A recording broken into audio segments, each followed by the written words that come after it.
Selamat pagi, selamat siang, selamat malam, dan selamat datang di channel Sinema Singkat. Film kali ini akan mengajak kita kembali mengingat masa-masa menyenangkan era tahun 90-an, di mana film kali ini akan membuat kita mengingat kembali bagaimana mengerikannya sosok vampire Cina.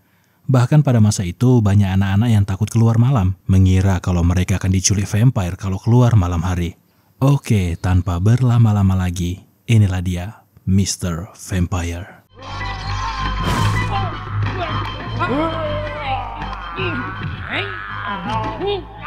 Di awal film, kita diperkenalkan dengan seorang pria bernama Man Choi, bukan Wan Choi. Kebetulan dia ini adalah murid dari seorang guru bernama Guru Gao. Dia ditugaskan untuk menjaga para vampire. Misalnya membakar dupa untuk wewangian para vampire, juga menjaga lilin supaya jangan padam. Dan juga yang paling penting, kertas yang menempel di kening vampir tidak boleh terlepas. Karena itu sebagai jimat penahan mereka supaya tidak kabur.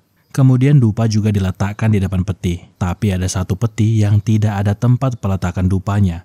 Sehingga Man Choi meletakkan dupa di sisi peti. Namun, keanehan mulai terjadi. Mayat yang berada di dalam peti menggapai tangan Man Choi, kemudian keluar dari dalam peti tersebut.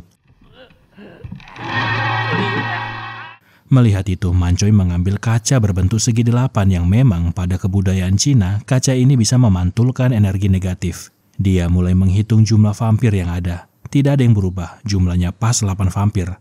Tapi, dari belakang muncul sosok vampir lain menyerang Man Choi. Dia berlari mencoba menyelamatkan dirinya.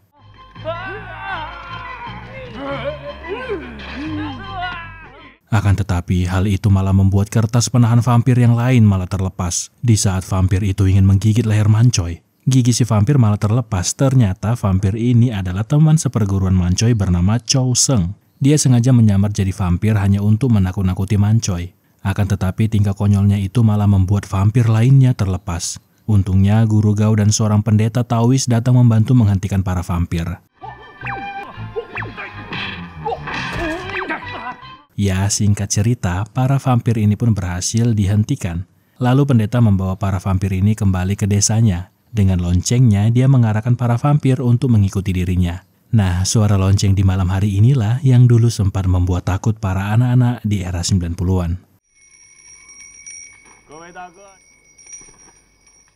Keesokan harinya Guru Gao pergi menemui Tuan Yam menghadiri jamuan minum teh. Awalnya dia tidak ingin Man Choi ikut bersamanya. Tapi ketika mengingat kalau dia tidak pernah minum teh bara dan tidak mau malu, dia pun mengajak Man Choi ya supaya tidak malu sendiri nantinya. Sampailah mereka di sebuah restoran. Pramusaji mengantarkan mereka ke lantai 2 menemui Tuan Yam. Oh iya, hari ini bukan hanya Tuan Yam yang hadir. Putrinya Tintin juga hadir, tapi sedikit terlambat. Melihat bentukan Tuan Yam, Man Choi yakin kalau bentukan putrinya juga mirip-mirip dengan Tuan Yam. Tapi begitu terpananya dia ketika Tintin tiba, wanita oriental berparas cantik dengan fashion busana seperti bangsawan Inggris. Man Choi yang jarang ketemu wanita cantik langsung caper di depan Tintin. Hal ini membuat Tintin risih dan juga terganggu dengan sikap Man Choi.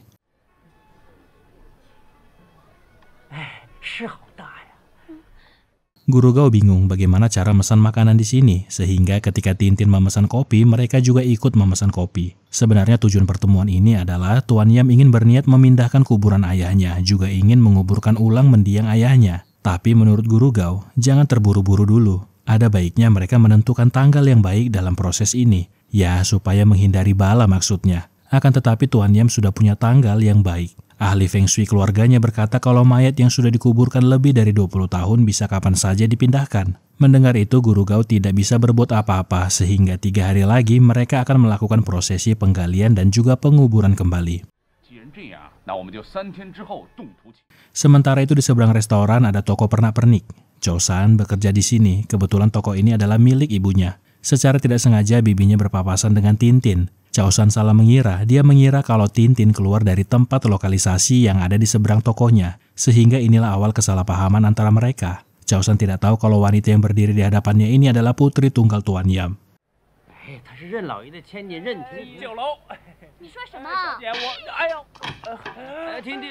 Hari penggalian pun tiba. Apa saja yang diperlukan selama acara penggalian sudah disiapkan oleh keluarga Yam. Ayah Tuan Yam dikuburkan di atas bukit. Tanah ini dipercaya dapat mendatangkan keberuntungan bagi keluarga yang ditinggalkan.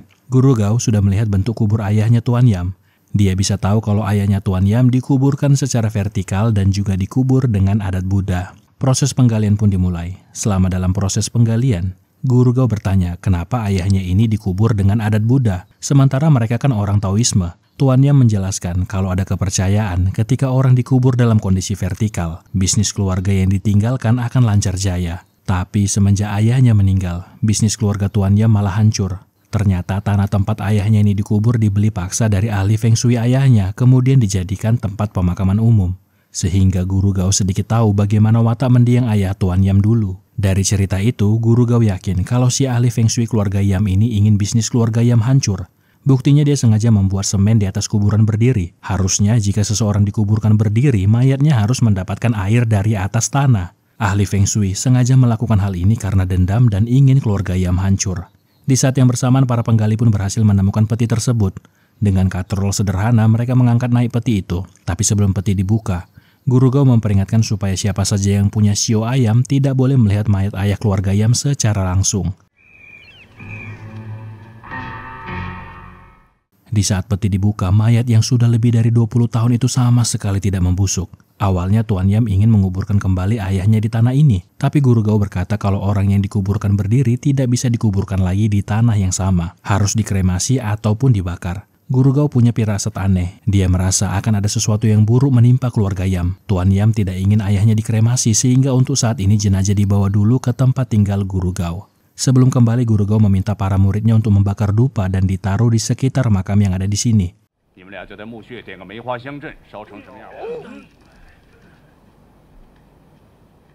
Akan tetapi di saat itulah Cao Shen melihat kuburan yang jenazahnya meninggal di usia muda. Entah dia berhalusinasi atau apa, dia merasa kalau mayat wanita itu menjawabnya. 20岁就死了，糟蹋了。谢谢你，谢谢。 Cao Shen yang takut mendengar itu bertabrakan dengan Mancoy sehingga dupa yang dipegang oleh Mancoy patah dan bentuknya pun aneh. Mereka kembali memperlihatkan dupa ini ke Guru Gao. Guru Gao berkata kalau ini adalah pertanda buruk bagi keluarga Yam. Bisa saja salah satu dari antara mereka akan mati malam ini. Guru Gao sendiri tadi merasa aneh dengan mayat ayah Tuan Yam. Begitu peti mati dibuka, mayat yang tadinya utuh langsung mulai membusuk. Kukunya pun juga berubah. Segeralah Guru Gao menyuruh muridnya mengambil peralatannya. Pertama, Guru Gao memotong kepala ayam, kemudian darahnya dibakar. Kemudian darah itu dicampurkan ke tinta. Selanjutnya benang dibasahi oleh campuran darah ayam tadi. Kemudian benang ini digariskan ke sekeliling peti tadi dengan syarat garisnya tidak boleh terputus. Guru Gao melakukan ini karena dia yakin kalau ayah Tuan Yam tinggal setahap lagi menjadi vampir. Sudah tahu situasi lagi tidak baik, kedua murid Guru Gao ini masih sempat-sempatnya bercanda. Sampai-sampai Guru Gao menjadi target kejailan mereka. Cao Shen memilih pulang karena takut nanti dimarahi oleh Guru Gao akibat sikapnya tadi. Lebih baik dia ketemu hantu daripada ketemu Guru Gao. Tengah malam, Cao Shen pulang melintasi hutan tempat di mana para hantu muncul.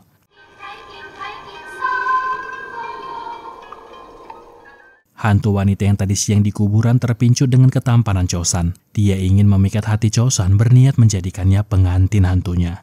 Tapi untuk saat ini, Cao Shen masih belum bisa melihat sosok hantu wanita tersebut. Sementara itu, malam makin mencekam di kediaman Guru Gao. Terlihat kalau vampir ayah Tuan Yam mulai mencoba keluar. Tapi, jimat tinta tadi mencegah vampir mengerikan itu keluar dari petinya.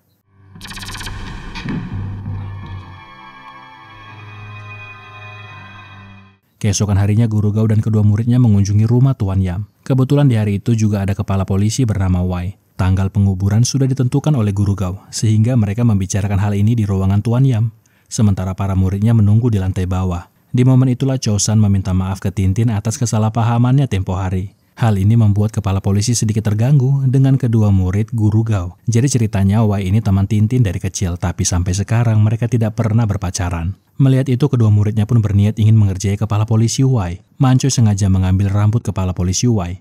Kemudian menggunakan rambut itu, mereka memanterai kepala polisi. Jadi, apa saja yang dilakukan oleh Mancoy dan juga dirasakan oleh Mancoy, terjadi juga terhadap polisi Wai. Sampai puncaknya, kejailan Mancoy semakin di luar nalar. Dia sengaja membuka bajunya dan kepala polisi Wai juga melakukan hal yang sama. Untungnya, hal ini langsung dihentikan oleh Guru Gao.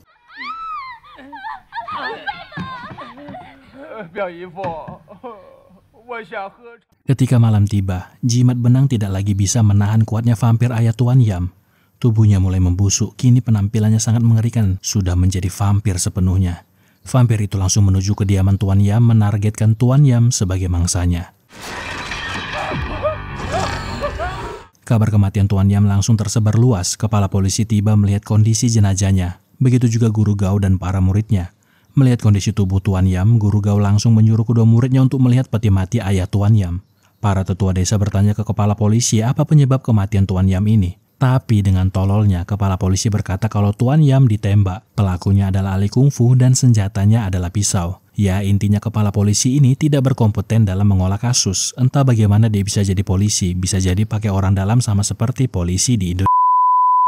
Tapi Guru Gao malah menimpali dan berkata kalau Tuan Yam mati karena dicekik. Luka di lehernya karena ditembus oleh kuku yang sangat panjang. Namun, perkataannya ini malah menjadi buah si malakama.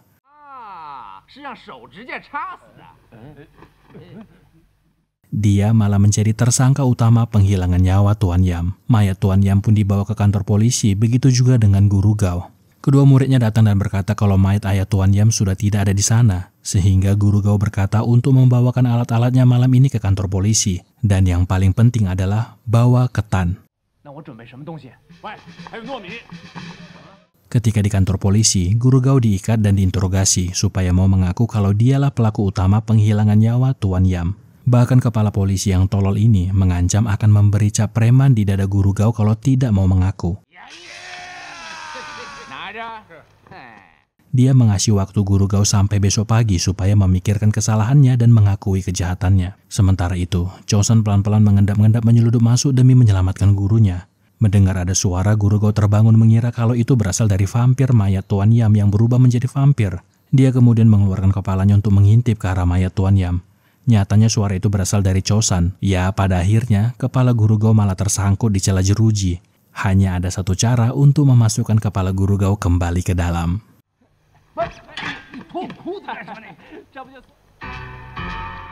Memang Chosan membawa alat-alat yang dipesankan oleh Guru Gao, tapi dia malah membawa ketan matang, bukannya ketan yang masih berbentuk butiran. Di saat yang bersamaan, mayat Tuan Yam terbangun. Dia sudah menjadi vampir. Guru Gao lantas mengadukkan darah dengan tinta, kemudian membuat jimat supaya vampir Tuan Yam tidak bisa bergerak. Chosan kini berhadapan dengan vampir Tuan Yam. Dia sangat dibuat kesusahan menempelkan jimat ini di dahi vampir Tuan Yam. Karena bentukannya yang sekarang Tuan Yam sudah sangatlah kuat.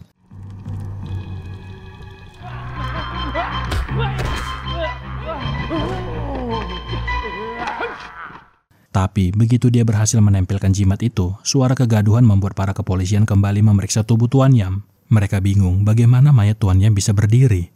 Ketika kembali menidurkan mayat Tuan Yam, kepala polisi melihat Chosan yang sembunyi. Dia kemudian memerintahkan anggotanya supaya mengunci tempat ini. Biarkan dia yang mengatasi masalah ini dan jangan pernah buka pintu siapapun yang mengetuk. Lagi-lagi, ketololan kepala polisi membuat situasi semakin sulit. Akibat tololnya polisi ini, vampir Tuan Yam kembali mengamuk.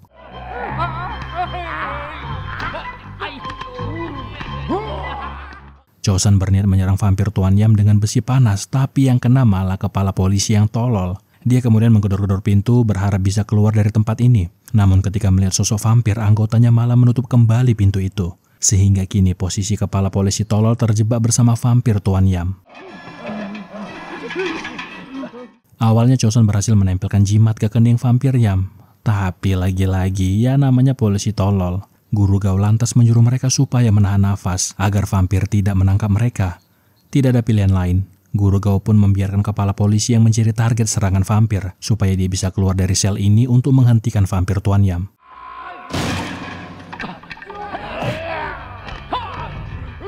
Dengan kombinasi dua serangan, mereka menarik benang yang sudah dilapisi oleh darah dan juga tinta. Dengan benang ini, tubuh vampir Tuan Yam terlempar. Kemudian Guru Gao membakar tubuh vampir Tuan Yam menggunakan jimat.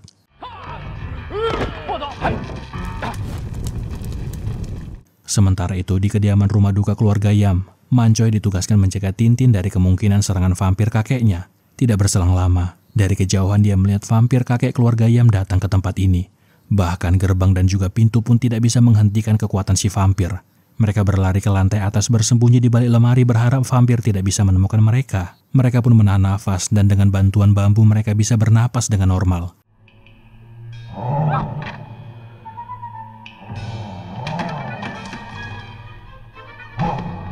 Awalnya, sampai kekonyolan Mancoy membuat vampir bisa menyerang kembali.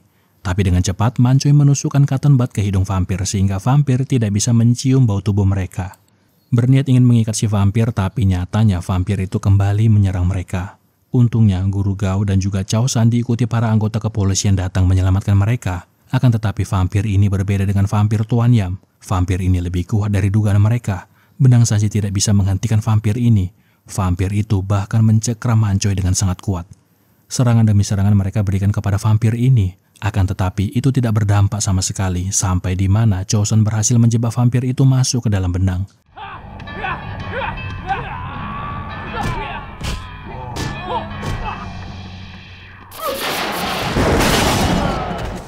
Tapi vampir itu masih bisa berhasil selamat. Para kepolisian takut mengejar makhluk haus darah itu. Sayangnya bekas cengkeraman vampir tadi meninggalkan bekas luka di lengan Mancoy. Guru Gao khawatir kalau nantinya Mancoy berubah menjadi vampir. Tapi untuk saat ini dia masih bisa diselamatkan.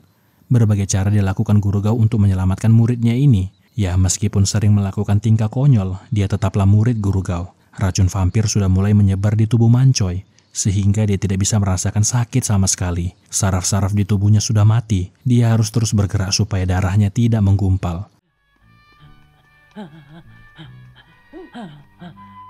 Cao San diminta menyebarkan ketan ke seluruh tempat tidur Mancoy, sementara untuk Tintin dia ditugaskan memasak sup ketan untuk Mancoy. Tapi, masalah baru pun muncul. Ketan hanya tinggal sedikit, sehingga Cao San ditugaskan membeli ketan di desa sebelah.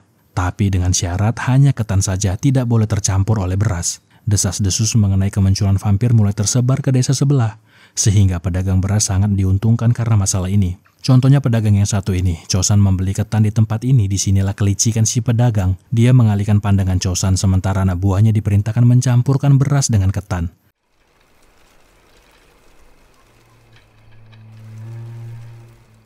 Di perjalanan kembali ke desa, lagi-lagi hantu wanita yang menyukai Cao San berniat ingin menggodanya. Dia sengaja membuat sebuah skenario seolah-olah dia akan diperkosa. Melihat itu, Cao San pun muncul layaknya pahlawan membantu hantu wanita tersebut, kemudian mengantarkannya kembali ke tempat tinggalnya. Dia tidak ingin Cao San meninggalkannya sendiri, sehingga dengan kekuatan gaibnya, dia mendatangkan hujan supaya Cao San tidak bisa pulang. Sudahlah hujan, dingin pula, dan ada wanita berbalutkan kain sutra. Dengan kekuatan gaibnya, makhluk itu pun menghipnotis Cao San dan yang terjadi setelahnya, kita sensor saja. Pagi pun tiba, kini kondisi tubuh Mancoy mulai ada perubahan. Kuku-kukunya mulai memanjang hanya dalam semalam, kulitnya juga mulai memucat, sehingga dia sengaja menyembunyikan ini dari Guru Gao dan para kepolisian. Di saat yang sama, Cao San muncul masih dalam kondisi yang sangat kelelahan. Dia berkata kalau hujan deras membuatnya terlambat pulang ke tempat ini. Namun Guru Gao menyadari ada sesuatu yang aneh dari Cao San. Cao San berkata kalau dia menepi di sebuah rumah karena hujan. Padahal di desa ini sama sekali tidak turun hujan. Tujuan para kepolisian ke tempat ini untuk mengajak Guru Gao ikut mereka menangkap vampir itu. Mumpung hari masih terang, kekuatan si vampir tidak seperti di malam hari. Akan tetapi Guru Gao lebih mengkhawatirkan kedua muridnya. Yang satu mau menjadi vampir, yang satunya lagi malah kepincut hantu wanita. Sementara itu para kepolisian naik ke bukit tempat ayah Tuan Yam dikebumikan. Mereka menuju ke sebuah gua tempat vampir itu bersembunyi. Akan tetapi satu pun dari mereka tidak berani masuk ke dalam. Vampir itu makan dan minum di dalam gua tersebut, mengumpulkan tenaga dan kekuatannya sampai menjadi vampir seutuhnya. Kembali ke Guru Gao, dia membuat jimat di tubuh Cao San yang masih tertidur. Guru Gao menyadari kalau muridnya ini disukai oleh hantu wanita. Cao San tidak sadar kalau dia sudah tertidur selama 1 hari penuh, sehingga dia berniat pulang dulu kembali ke rumah bibinya. Guru Gao tahu kalau pasti dia akan menemui kembali hantu wanita itu lagi, sehingga dia pun mengikuti kemana perginya Cao San. Benarlah dia pergi ke sebuah rumah menemui hantu wanita itu. Tapi ketika mereka berpelukan, tubuh hantu itu terpental keluar akibat jimat yang ada di tubuh Cao San. Di penglihatan Cao San, wanita ini sangatlah cantik. Tapi di penglihatan Guru Gao, sosok wanita ini sangatlah buruk dan mengerikan. Tidak ingin muridnya semakin terjebak cinta dengan hantu, Guru Gao pun memulai aksi penyelamatannya. Menggunakan cahaya bulan, dia mengalirkan kekuatan bulan ke pedang miliknya. Ketika hantu itu membuat Cao San tidak sadarkan diri, Guru Gao langsung menyerang.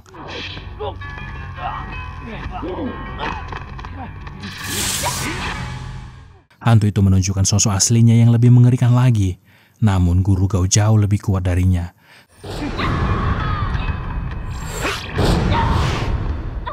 sehingga si hantu memanfaatkan Chao San sebagai tamengnya. Dia menghipnotis Chao San mengelabui matanya, sehingga ketika melihat Guru Gao, yang dia lihat adalah kepala polisi yang tolol itu sedang menyerang wanita ini. Sehingga kini yang terjadi adalah Chao San dan Guru Gao malah bertarung satu sama lain.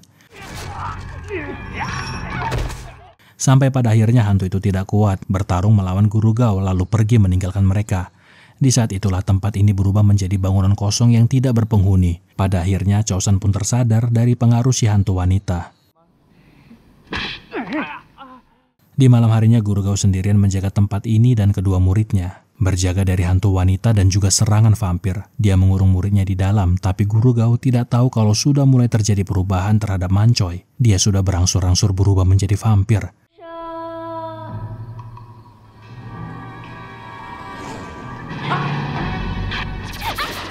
Akan tetapi situasi di luar juga sedang rumit. Guru Gao melawan hantu wanita yang masih berupaya membawa Chao San ikut dengannya menjadi pengantin hantunya. Sementara itu kini Chao San berusaha melindungi dirinya dari gigitan temannya sendiri yang kini berubah menjadi vampir Cina. Sampai di mana hantu wanita nekat menembus masuk menyelamatkan cintanya itu. Guru Gao semakin dibuat kewalahan. Mana dulu yang harus dia selamatkan? Chao San dari kejaran hantu wanita atau Mancoy yang kini berubah menjadi vampir. Sampai pada akhirnya, Guru Gao memasukkan Mancoy ke dalam ember lalu menyelamatkan Chao San. Ya, pada akhirnya dia membiarkan hantu itu pergi karena pernah menyelamatkan Chao San. Tapi dengan syarat dia jangan pernah lagi mengganggu Chao San. Guru Gao penasaran, kenapa kok Mancoy bisa berubah jadi vampir? Ternyata memang benar ketan dicampur oleh beras biasa. Sehingga kali ini dia merendam tubuh Mancoy ke dalam rendaman air ketan. Dan syukurnya kini dia sudah merasakan rasa sakit, artinya pengobatan ini berhasil.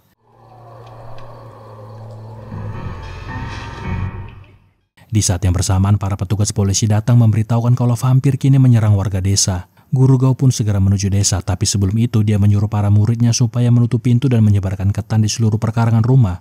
Memang benarlah kalau yang menghilangkan nyawa warga desa ini adalah vampir yang sama. Mereka harus segera membakar mayat ini sebelum berubah menjadi vampir. Sementara itu kediaman Guru Gao diserang oleh sosok vampir yang kini sudah 100% menjadi vampir jahat. Ketika Guru Gao datang, situasi sudah sangat mengerikan. Vampir itu sudah tidak lagi melompat melainkan berjalan. Dia naik ke atap mencoba menerobos masuk.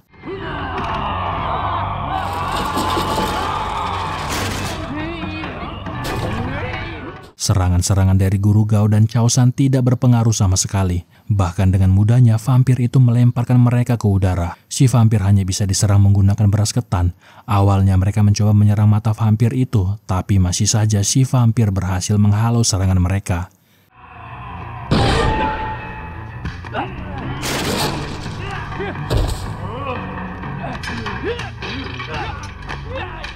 Sampai pada akhirnya pendeta Taois kembali bersama para vampirnya. Si pendeta langsung memerintahkan para vampirnya untuk menahan vampir jahat. Tapi kekuatan vampir jahat jauh di atas vampir biasa ini. Mereka bertiga menahan vampir itu, menyuruh Tintin mengisap nafas vampir itu keluar.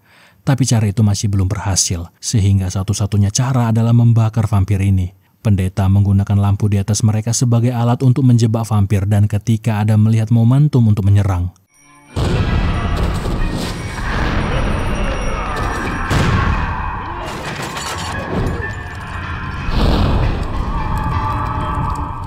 Memang, pada akhirnya vampir itu terbakar habis oleh api. Namun vampir milik pendeta Taois malah ikut terbakar. Nah, itu dia tadi satu film nostalgia tentang vampir Cina yang mungkin bisa membawa kenangan masa kecil bagi para penonton sinema singkat yang lahir pada tahun 90-an. Terima kasih buat yang sudah menonton. Sampai ketemu di film menarik lainnya.